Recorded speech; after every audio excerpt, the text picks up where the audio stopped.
آج کھانے پر ہمارے ساتھ مت بیٹھیے نہ میں مدینے جا کر نماز پڑھتا ہوں. کھانا بھی مدینے جا کر کھائیے نا. کھانا عکل کوٹ میں اور نماز مدینے میں، یہ کون سا قصہ ہے؟ عزیز دوستو پتا چل رہا ہے یہ دھوکے باز ہیں، ان سے اپنے آپ کو بچانا چاہیے. میرے دوستوں میں باتیں سمیٹ رہا ہوں. عزیزان گرامی قدر، سیدہ کائنات مولا علی کے گھر آئیں. عظمتوں کی انتہا ہو گئی مولا علی کی. اب آخری منظر 2 منٹ آپ بولیں گے، آپ کے 40 منٹ سے آخری منظر ختم نہیں ہو رہا. آپ دھوکہ دے رہے ہیں، سیدھا سیدھا دھوکہ. عزیز دوستو واقعی آخری بات ہو گئی، میری تقریر ختم. عزیز دوستو مولا علی شیر خدا کرم اللہ تعالی الکریم کی زندگی کا عروج کیا تھا؟ وہ آپ کہتے ہیں معراج مولا علی کی. ایک تو سیدہ کائنات ان کے گھر آئی، حسنین کریمین جیسے شہزادے اللہ نے ان کو عطا فرمائے. میرے دوستو مولا علی کی بیوی جیسی بیوی کسی کی نہیں، مولا علی کے بچے جیسے بچے کسی کے نہیں. عزیزان گرامی قدر، مولا علی کی نسل جیسے نسل کسی کی نہیں، مولا علی کے خاندان جیسا خاندان کسی کا نہیں. میرے دوستو کتنی برکت ہے اس خاندان میں کہ غوث الاعظم پیدا ہوتے ہیں تو اسی خاندان میں، ولی نواز پیدا ہوتے ہیں تو اسی خاندان میں، بندہ نواز پیدا ہوتے ہیں تو اسی خاندان میں. اب آپ بولیں گے بابا فرید تو اس خاندان سے تعلق نہیں رکھتے تھے. اگر تعلق نہیں بھی رکھتے تھے تو انہوں نے بھی اپنا ہاتھ خاندان رسول کے ہاتھ میں دیا ہوا تھا. عزیز دوستو ایسا ہو ہی نہیں سکتا کہ اس خاندان سے کوئی دور رہے اور برکت پالے، ایسا ہو ہی نہیں سکتا. امام انوار اللہ فاروقی ہوں علیہ الرحمہ، حضرت امام احمد رضا خان فاضل بریلوی ہوں، عزیز دوستو جتنے ہیں یا تو وہ گھر سے ہوں گے یا گھر والوں سے جڑے ہوئے ہوں گے. عزیز دوستو اس گھر سے جو دور ہے وہ مدینے سے دور ہے، اس گھر سے جو دور ہے وہ حضور کے کرم سے دور ہے. عزیزان گرامی قدر، اس گھر کی خیرات کوئی ایسا دامن نہیں ہے جس میں پائی نہیں جاتی. میرے دوستو عروج مولا علی کی زندگی کا عرض کرتے اپنی بات کو سمیٹ رہا ہوں. حضور پاک نے حج فرمایا، حضور کا حج تھا، اس کو حجۃ الوداع کہتے ہیں. رسول اللہ کی زندگی کا آخری حج، حجۃ الوداع. حضور جانے لگے ہیں، اطلاع ملی تو پوری دنیا سے صحابہ کرام، یمن سے، شام سے، عراق سے، عرب سے، عجم سے حضور کے ساتھ.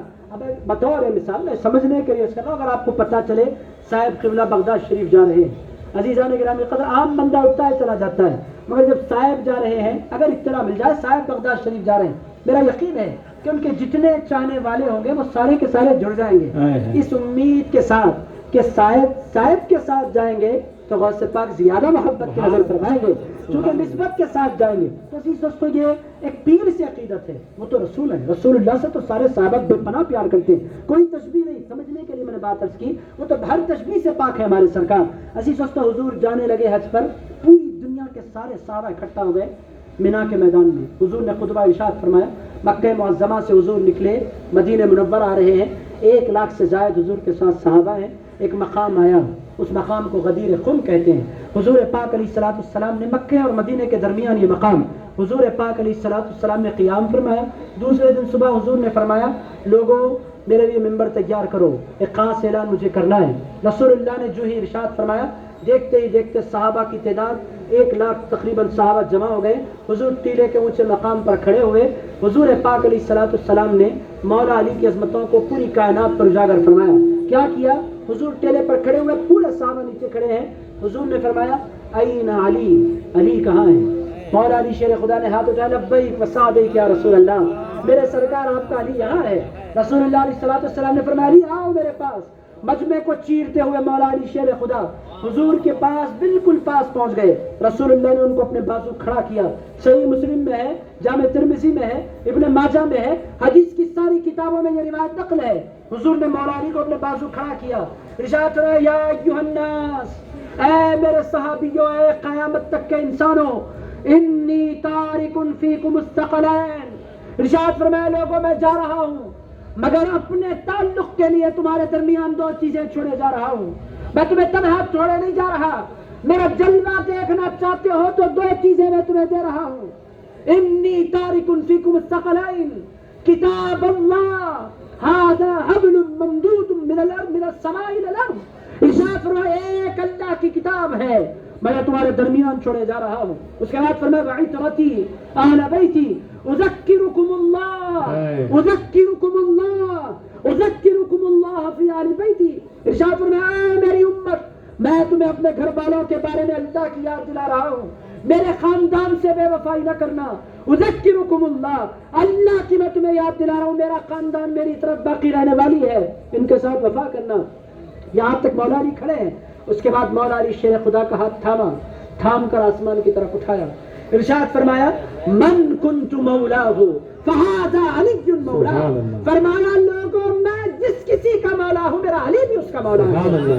عزیزان گرامی خود اس کے بعد اور ان کا ہاتھ چھوڑا, اپنے ہاتھ اٹھائے اور اللہ کی بارگاہ میں عرض کیا اللہم والی من والا وعادی من عادا. فرمایا اے اللہ ہر شخص سے محبت کرنا جو میرے علی سے محبت کرتا ہے, اے اللہ ہر شخص سے عداوت کرنا جو میرے علی سے عداوت کرتا ہے. تو عزیزان گرامی قدر آپ ہم بیٹھے ہیں سارے کے سارے علی سے پیار کرنے والے, علی سے محبت کرنے والے, علی کے نعرے لگانے والے, علی کے ترانے گانے والے. اور عزیزان گرامی قدر یہی وفائیں اپنی نسلوں میں منتقل کرنا یہ ہماری ذمہ داری ہے. میں امید کرتا ہوں کہ آپ حضرات نے جتنا مولا علی کا تذکرہ سنا یہ بالکل آغاز تھا.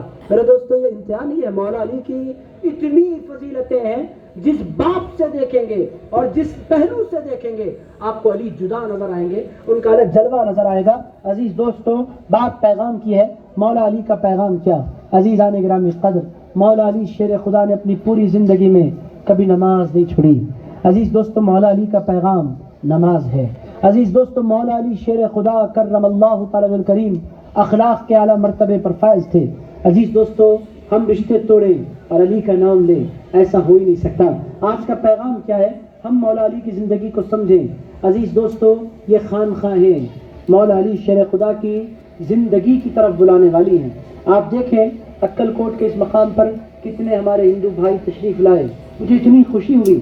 عزیز دوستو یہ منظر آپ کو صرف خانخواہوں میں مل سکتا ہے. ہمارے ہندو بھائی تشریف لائے, یہ ایک درگاہ نہیں, آپ جہاں جائیں گے درگاہوں کا خاصہ یہ ہے کہ وہاں غیر مسلموں کو باضابطہ بلایا جاتا ہے اور وہ آتے بھی ہیں, فیض پاتے بھی ہیں. بہت سے لوگوں نے شرک کے دعوے کیے, یہ شرک ہے درگاہ جانا. بھائی اگر درگاہ نہ ہوتی تو کب کے ہم مٹ گئے ہوتے.